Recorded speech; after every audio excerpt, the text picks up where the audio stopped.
பேர் மஞ்சு. நான் கள்ளக்குறிச்சி டிஸ்ட்ரிக்ட்லேருந்து வரேன். என்னுடைய சன்னு லாஸ்ட் இயர் தான் 12th முடித்தாங்க. அவங்களுக்கு என்னன்னா ஜாலியாக இருக்கணும், படிக்கக்கூடாது, நம்ம ஜாலியாக லைஃப் என்ஜாய் பண்ணணும் அப்படின்ற ஒரு எண்ணத்தில் எனக்கு ஏதாவது கவர்மெண்ட் காலேஜில் எனக்கு சீட்டு வாங்கி கொடுங்கன்னு சொல்லி நிறையா கவர்மெண்ட் காலேஜில் ஒரு டிகிரி படிக்கிறதுக்காக நிறையா அப்ளை பண்ணாங்க. ஆனால் எனக்கும் அதில் கொஞ்சம் கூட விருப்பம் இல்லை. சரி, ஒரு இன்ஜினியரிங் கோர்ஸ் முடிச்சுட்டு அதுக்கப்புறம் ஏதோ ஒரு குரூப் எக்ஸாம் முடிச்சுட்டு பாஸ் பண்ணால் நல்லாயிருக்கும்னு சொல்லிட்டு கர்த்தருடைய பாதத்தில் வேண்டுதல் வச்சேன். ஸ்டீஃபன் அங்கிள் ஜபம் மூலமாக எனக்கு காலையில் டெய்லியுமே மங்கள வார்த்தை பார்ப்பேன். அதே மாதிரி தினந்தோறும் நைட்டு 10 o'clock அவருடைய ப்ரேயர் வரும்.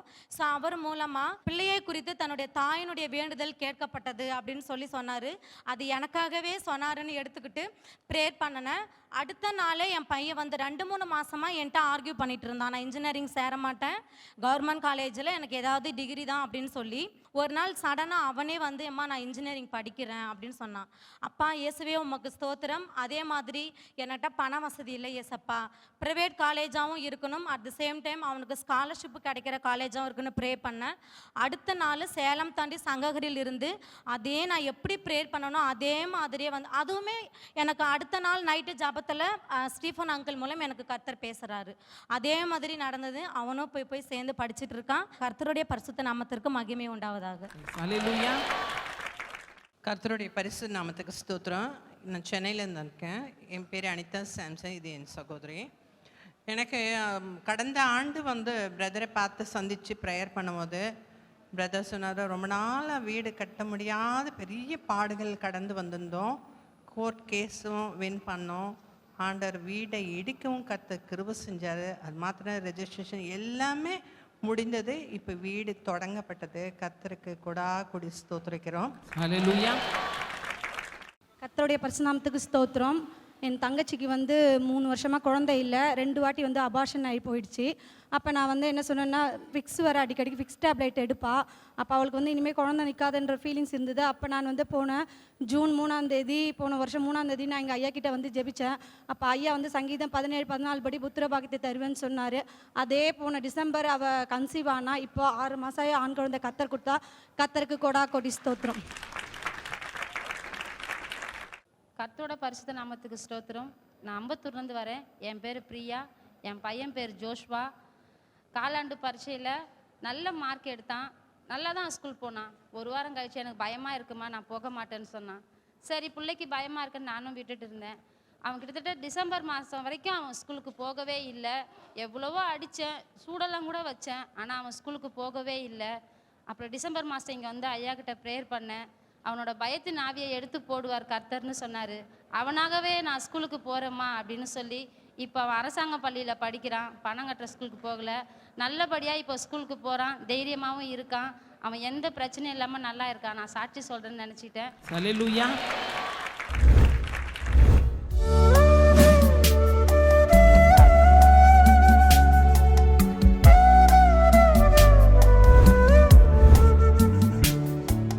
கிறிஸ்துவுக்குள் மிகவும் பிரியமான எனதருமை சகோதர சகோதரிகளே, நம்மை சிருஷ்டித்தவரும் நம்மை உண்டாக்கினவரும் நம்மை ஒருபோதும் மறந்து போகாதவருமாகிய இயேசு கிறிஸ்து இணையற்ற நாமத்தினாலே உங்கள் எல்லாரையும் வாழ்த்தி ஆசீர்வதிக்கிறேன். அல்லேலூயா. எல்லாரும் சந்தோஷமா இருக்கீங்களா? இன்னைக்கு செய்திக்கு தலைப்பு என்ன? எல்லாம் சத்தமா சொல்லுங்க. கர்த்தாவே எழுந்தருளும், கர்த்தாவே எழுந்தருளும், கர்த்தாவே என் வாழ்க்கையிலே, என் பிரச்சனையிலே, என் வியாபாரத்திலே, என் வேலையிலே, என் ஊழியத்திலே நீர் எழுந்தருளும். கரங்களை தட்டி ஆண்டவருக்கு நன்றி செலுத்துங்க. கர்த்தர் இன்றைக்கு உங்க ஒவ்வொருடைய வாழ்க்கையில எழுந்து நிற்கிறார். ஆமென். ஆண்டவர் எழுந்து நின்றுட்டாருனாலே நீங்க இனி தலை நிமிர்ந்து நிற்பீங்க. ஆமென். உங்களுக்கு விரோதமாய் எழுப்பினவர்கள் முறிந்து விழுவார்கள், நீயோ எழுந்து நிமிர்ந்து நிற்பாய். ஆமென். சொல்லுங்க, நானும் எழுந்து நிமிர்ந்து தலை நிமிர்ந்து நிற்பேன், கம்பீரமாய் நிற்பேன். அல்லேலூயா.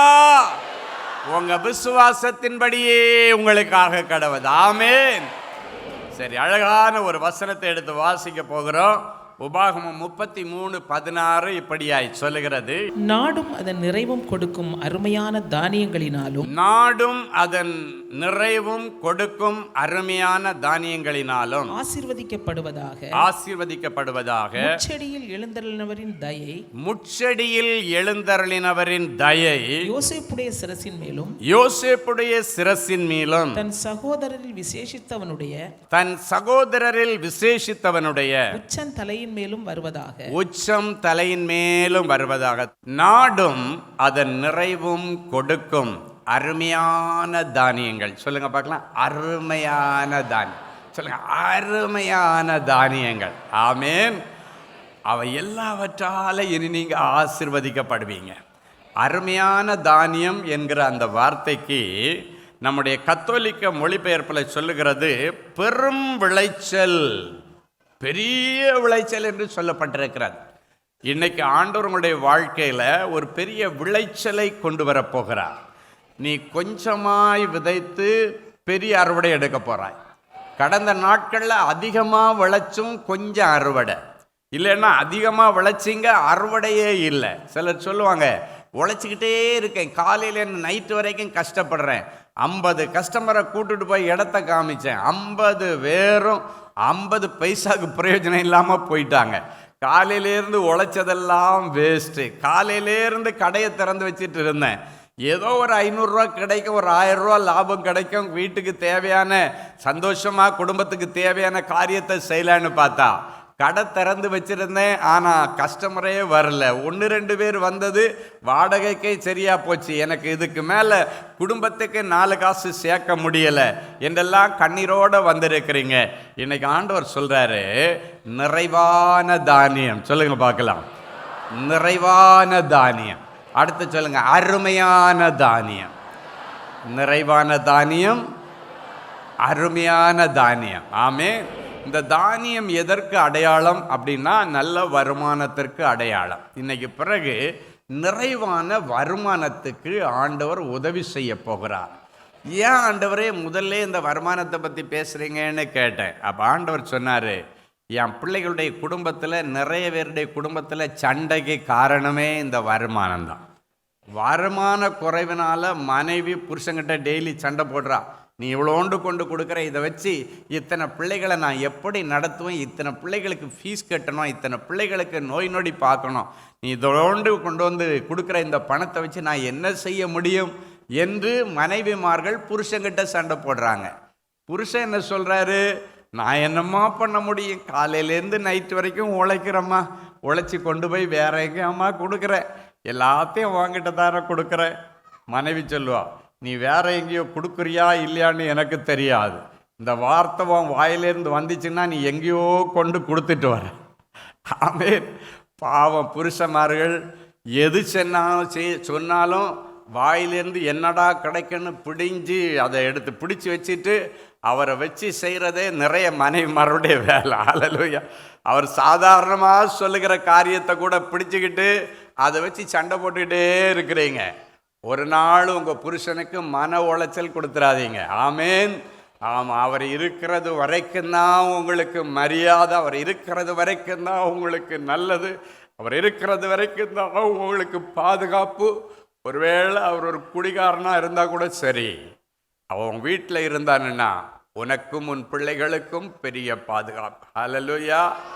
ஒரு முறை ஒரு தாயார் என்னை பார்க்க வந்து சொன்னாங்க, ஐயா குடிகார புருஷன் இவன் செத்து போனால் நல்லா இருக்குமேன்னு அடிக்கடி நான் சாபம் போடுவேன்.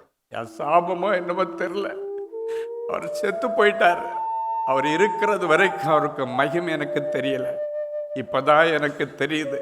கண்ட நாய்களெல்லாம் வீட்டுக்குள்ளே வருது, என் பிள்ளைகளை வச்சுட்டு என்னால் பத்திரமா இருக்க முடியலை. அந்த மனுஷன் குடிச்சிட்டாவது வந்து வீட்டு வாசலில் கிடந்தா கூட மனுஷன் புருஷன் இருக்கிறாருன்றது ஒரு பெரிய ஒரு பாதுகாப்பு எங்களுக்கு இருந்துச்சு. அவர் இருக்கும் பொழுது எங்களுக்கு தெரியலையா. இப்ப நித்தமா நாங்க கஷ்டப்படுறையா. இந்த சகோதரருடைய கண்ணீர் அழுகை என் கண்களுக்கு முன்பாக எப்பொழுதும் வந்து நிற்குது. அது சொல்றாங்க, நான் சாபம் போட்ட நீ செத்து போ ஏன் குடிச்சு வீட்டில் வந்து கிடந்து இப்படி எல்லாரையும் கேவலப்படுத்துறேன்னு சொன்னேன். என் அன்பு தேவனுடைய பிள்ளைகளே, போனதுக்கு பிறகுதான் சில நேரங்களில் நிறைய பேருக்கு புத்தி வருகிறது. ஆமேன். ஆமாம், இன்னைக்கு உங்களுக்கு கொடுத்துருக்கிற புருஷனை முதல்ல கனம் பண்ண பழகிக்கொள்ளுங்க, அவரை மதிக்க பழகிக்கொள்ளுங்க. அவர் குடிகார புருஷனாக இருந்தாலும் ஆண்டவர்கிட்ட சொல்லணும், ஆண்டவரே எனக்கு நல்ல புருஷனை தந்ததுக்கு ஸ்தோத்திரம். பைபிள் என்ன தெரியுமா சொல்லுது? இல்லாததை இருக்கிறது போல அழைச்சி ஸ்தோத்திரம் பண்ணும், அது இருக்கிறதாகவே கிடைக்குமா.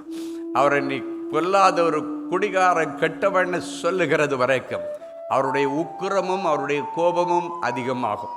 என்னைக்கு அவரை நல்ல புருஷன்னு சொல்கிறீங்களோ, இல்லாதது இருக்கிறது போல அழைச்சி நீங்கள் ஸ்தோத்திரம் பண்ணும் பொழுது அது இருக்கிறதாக கிடைக்கிற ஆண்டவர் இது அப்படியே உங்களுக்கு கொடுப்பார். ஹல்லேலூயா.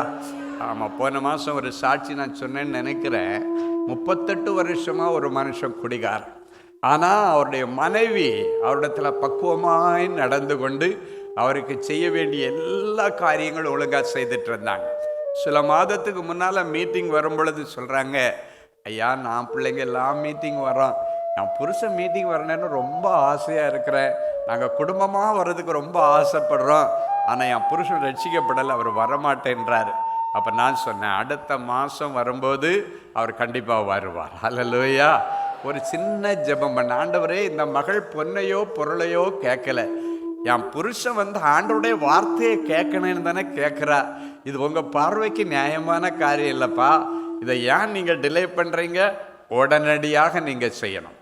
அடுத்த மாதம் வரும்போது புருஷன்ட்ட இவங்க சொல்கிறாங்க, இப்படி ஒரு மீட்டிங் நடக்குது, எப்போ நம்ம எப்பவும் நாங்கள் போயிட்டு வரோம், ஒரே ஒரு முறை வந்து பாருங்கள், உங்களுக்கு பிடிச்சதுன்னா அடுத்த மாதம் வாங்க, நீங்கள் ஒரு 10 நிமிஷம் இருந்து பாருங்கள், பிடிக்கலைன்னா நீங்கள் வெளியே போனாலும் பரவாயில்லை அப்படின்னு சொல்லி அந்த தாயார் அவருடைய அந்த மனைவி அவருடைய புருஷனை கூப்பிட்டுட்டு, சரி நான் வந்திருப்பேன், 5 நிமிஷம் பார்ப்பேன், எனக்கு பிடிக்கலைன்னா நான் போயிடுவேன், நீங்கள் ஆட்டோ பிடிச்சி வெளியே வந்துடணும் சரியா அப்படின்னு சொல்லிட்டு அந்த நம்பிக்கையோட புருஷனை கூப்பிட்டுட்டு வந்து பின்னால் கேரிடாருக்கு வெளியே அவர் இருக்கார், அந்த அம்மா உள்ளே உட்கார்ந்துருக்கிறாங்க.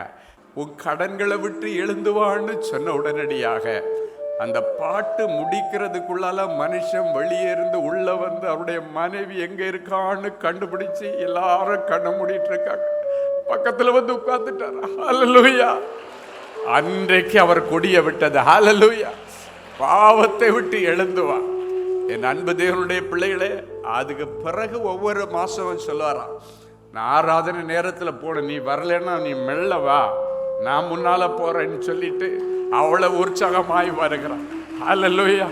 என் அன்பு தேவனுடைய பிள்ளைகளை, ஒருவேளை என் பிள்ளை ரட்சிக்கப்படலை, என் புருஷன் ரட்சிக்கப்படலை, என்னுடைய மருமகன் ரட்சிக்கப்படலை, கவலையப்படாதீங்க. அது இதுக்குன்னு ஜெபம் பண்ணிட்டு இருக்கேன், எனக்கு அது இல்லை இது இல்லை கார் இல்லை பங்களா இல்லை. ஆண்டவர்கிட்ட கேளுங்க, என் புருஷன் எனக்கு நல்ல புருஷனாக மாற்றி தாங்க ஆண்டவர், என் மருமகனை ஒரு புது மனுஷனாக மாற்றி என் பிள்ளைகிட்ட கொடுங்க ஆண்டவர். என் அன்பு தேவனுடைய பிள்ளைகள், இன்னைக்கு ஆண்டவர் என்ன சொல்றாரு? நாடும் அதன் நிறைவும் கொடுக்கும் அருமையான தானியங்களினால உன்னை நான் ஆசீர்வதிப்பேன். முட்செடியில் எழுந்தருளுடைய தயை உன் சிரசின் மீது, உன் குடும்பத்தில் நீ யாரெல்லாம் நேசிக்கிறையோ அத்தனை பேருடைய சிரசின் மீது இன்றைக்கு அமருகிறது என்று சொல்லுகிறார். ஹல்லேலூயா. இப்போ உங்க தலைமையில இருந்த எல்லா பாரம் போயிடுச்சு, தலைமையில இருந்த எல்லா கடன் போயிடுச்சு. சில சொல்லுவாங்க தலைமையில கடன், ஆமேன். தலைக்கு மேல வெள்ளம் போயிடுச்சு, ஆமேன். தலைக்கு மேல வெள்ளம் போகலாம், ஆனா என் ஆண்டவரை மீறி எந்த வெள்ளமும் போக முடியாது, ஆமேன். இப்பொழுது முட்செடியிலே எழுந்தருளினுடைய தயை யோசேப்பின் மீதும் அவன் மிகவும் நேசித்த அவன் சகோதரன் மேலும் இருந்ததாம். இந்த யோசேப்புக்கு ஆண்டவர் தரிசனம் கொடுத்தது உண்மைதான். அதன் பிறகு ஆண்டவர் அவனை உருவாக்கும் போது நிறைய வேதனைப்பட்டான். செய்யாத குற்றத்திற்காக அவன் தண்டனை அனுபவித்தான். அவன் ஜெயிலுக்கு போனான், கஷ்டப்பட்டான், உண்மைதான். அவனுடைய உடன்பிறப்புகள் அவனை பணத்திற்காக விற்றார்கள், உண்மைதான். இவை ஒவ்வொன்றின் மூலமாக கர்த்தர் அவனை உருவாக்கினார். எதற்காக உருவாக்கினார்? என் பிள்ளையை எகிப்து தேசம் முழுவதற்கும் பிரசிடெண்டா மாற்றுவதற்காக. என் அன்பு தேவனுடைய பிள்ளைகளே, இன்றைக்கு நீ படுகிற ஒவ்வொரு கஷ்டமும் கர்த்தர் உன்னை உருவாக்குவதற்காக அனுமதித்துக் கொண்டிருக்கிறார். ஆமென். அழகான வசனம் சொல்லுகிறது, நான் உபத்திரவப்பட்டது நல்லது, நான் கஷ்டப்பட்டது நல்லது, அதன் நிமித்தம் ஆண்டவருடைய பிரமாணங்களை நான் கற்றுக்கொண்டேன். ஹல்லேலூயா. என் அன்பு தேவனுடைய பிள்ளைகளே, அந்த யோசேப்பினுடைய உச்சியில போடப்பட்ட அந்த முட்செடியில எழுந்தருளின என் தெய்வத்தினுடைய அந்த தயை இன்றைக்கு உங்கள் மேல இறங்கி வருகிறது. ஆமென். அவனை சகோதரர்கள் விற்று போட்டாங்க. ஆனால் ஒருவேளை சகோதரர்கள் என் மூஞ்சில முழிக்காதேன்னு சொல்லியிருக்கலாம், என் வீட்டு பக்கம் வந்துடாதேன்னு சொல்லியிருக்கலாம். ஆனால் அப்படி தூக்கி வீசப்படுகிற பிள்ளைகளை ஆண்டவர் அப்படியே தன்னுடைய நேச மார்பிலை அணைக்கிறார். ஹல்லேலூயா. ஆமாம், யாரெல்லாம் இன்றைக்கு தூக்கி வீசப்பட்டீங்களோ, தூக்கி எறியப்பட்டீர்களோ, வேண்டாம் என்று தூக்கி எறியப்பட்டீர்களோ, அவர்களை வேண்டுமென்று ஆண்டவர் எடுத்து ஆசீர்வதிக்கிறவர். ஹல்லேலூயா.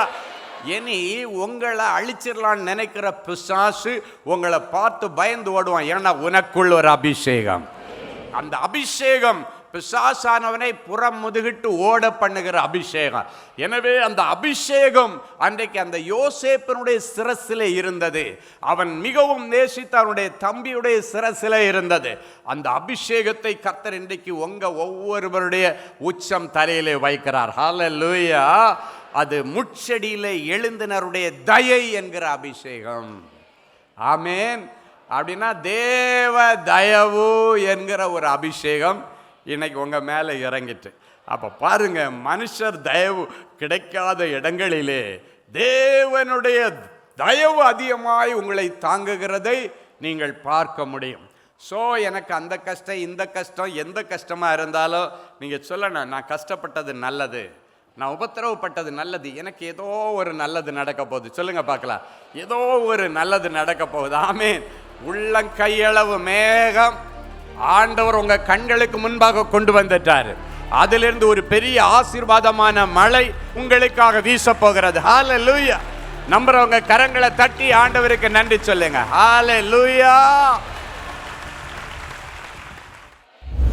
எழும்பு எழும்பு சீயோனே, உன்னுடைய வல்லமையை தரித்துக்கொள். உனக்குன்னு ஒரு வல்லமை வச்சிருக்கிற, அதை இப்பொழுது எடுத்துக்கொள்.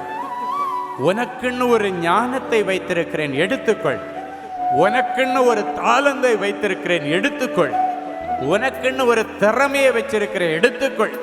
உனக்குன்னு ஒரு வல்லமையின் வரத்தை வைத்திருக்கிறேன், எடுத்துக்கொள். முட்செடியிலே எழுந்தருளினவருடைய தயை உன் மீதும் உன் குடும்பத்தார் அனைவர் மீதும் இப்பொழுது அமருகிறதற்காய் ஆண்டவருக்கு நன்றி செலுத்துகிறேன். ஆண்டவரே உமக்கு நன்றி. கர்த்தர் இவர்களுக்கு தயை செய்கிற காலமும் குறித்த நேரமும் வந்திருக்கிறதற்காய் உமக்கு நன்றி, உமக்கு நன்றி, உமக்கு. ஆண்டவரே, எனக்கு இறங்கும் என்று கண்ணீரோடு வந்திருக்கிற இவர்களுடைய வாழ்க்கையில் ஆண்டவரே, எல்லா ஏழ்மையை நீர் மாற்றி போடுவீராக.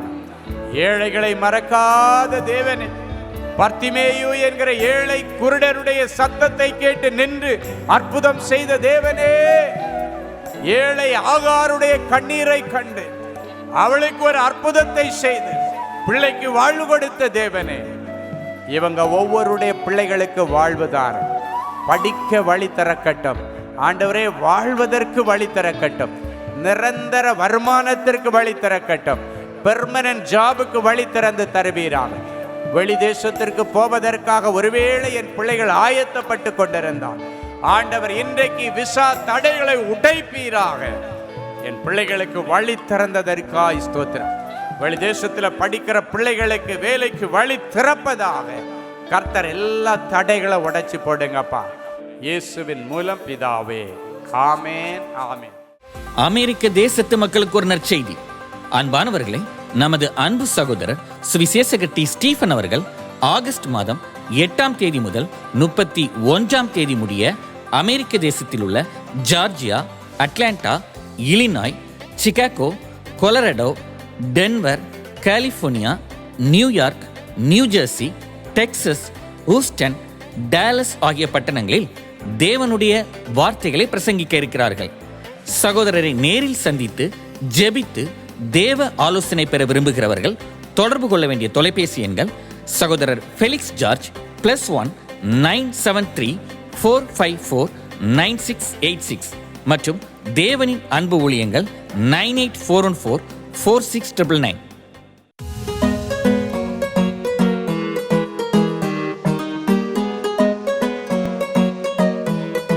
தேவனின் அன்பு ஊழியங்கள் நடத்தும் இஸ்ரேல் தேச புனித பயணம்.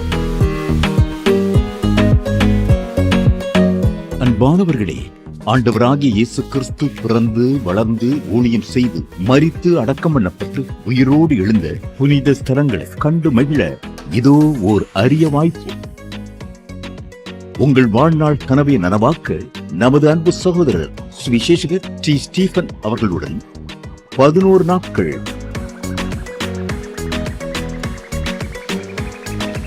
எகிப்து,